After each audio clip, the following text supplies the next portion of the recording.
There are stories the world ignore, and this is one of the stories. A story of a woman who was never given flowers, but she planted her own garden in the middle of hardship. A story of a mother who turned flood, fire and tears into a future.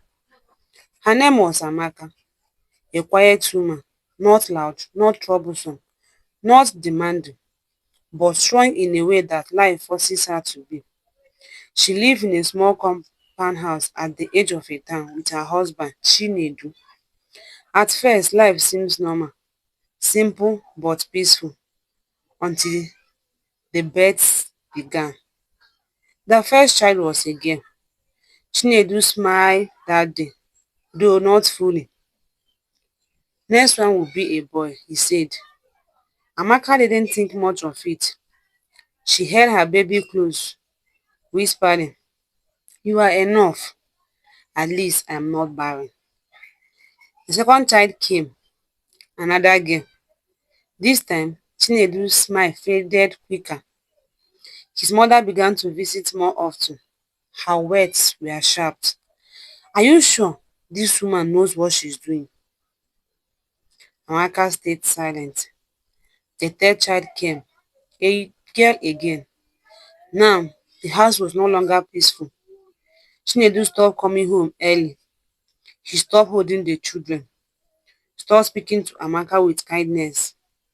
One night, Amaka held him, murmuring, "I need a son, not a house full of girls." Then come the fourth pregnancy. Amaka prayed. She hoped this one would be a boy, not because she loved her daughter less, but because she feared what would happen if the child was also a girl. That day she gave birth. The midwife smiled gently. "It's a beautiful girl." Amaka closed her eyes, not in disappointment, but she's in preparation of what might happen. Chinedu didn't visit the hospital, not that day, not the next, not ever again. 3 days later, Amaka returned home from the hospital. The door was locked. A neighbor gave her a key and said, "He has left. He said he cannot raise a family of only girls, 4 children, one new baby, and nowhere to start in life." That was the day Amaka became both father and the mother of the house. 3 months later, the landlord came. Their house rent has expired, and he said in his harsh voice to Amaka, "No husband, no rent. You cannot stay here." Amaka begged, but just a little time. But time is expensive when you have nothing to do.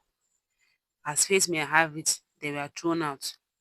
4 girls, some few clothes, a few pots, and a heart that refused to break. That was all was left within her. They found shelter in an uncompleted building. Cold nights, mosquitoes, hunger that cried louder than the children. But Amaka had something stronger than fear. She had determination.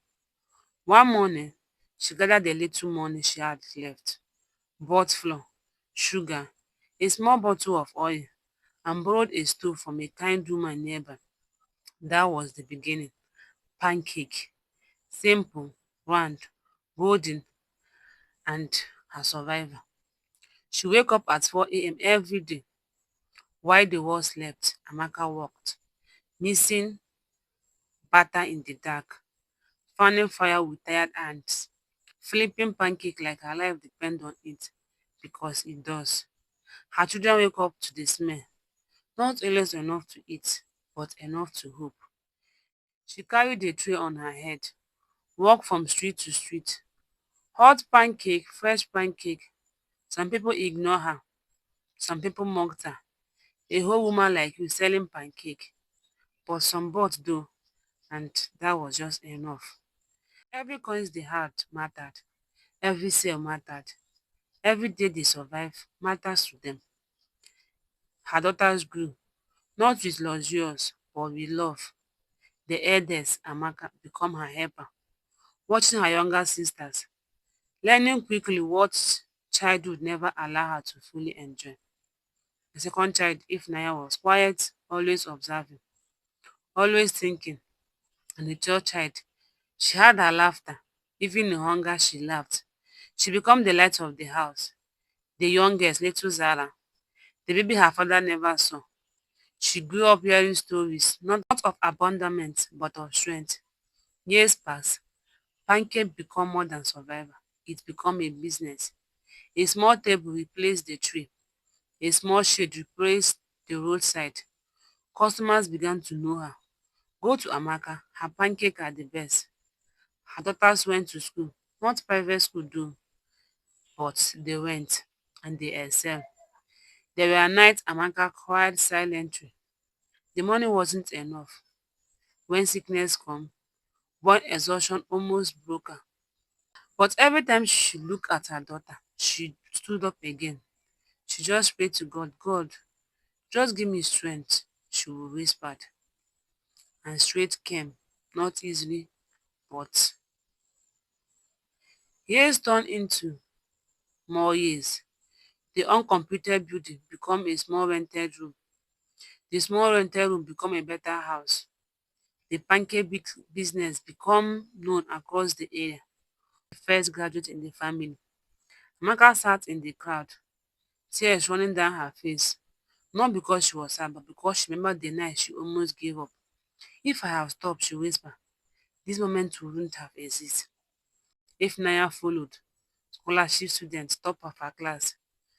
Chioma started a small business of her own, using what she learned from her mother. And Zara, the child her father rejected, she became the boldest of them all. I'll build something big for you, Mama, she said, and she did. After so many years later, Amaka pancake stand become a small shop, then a bakery. Her name become known, not of pity, but for respect. And then one day, the unexpected happened.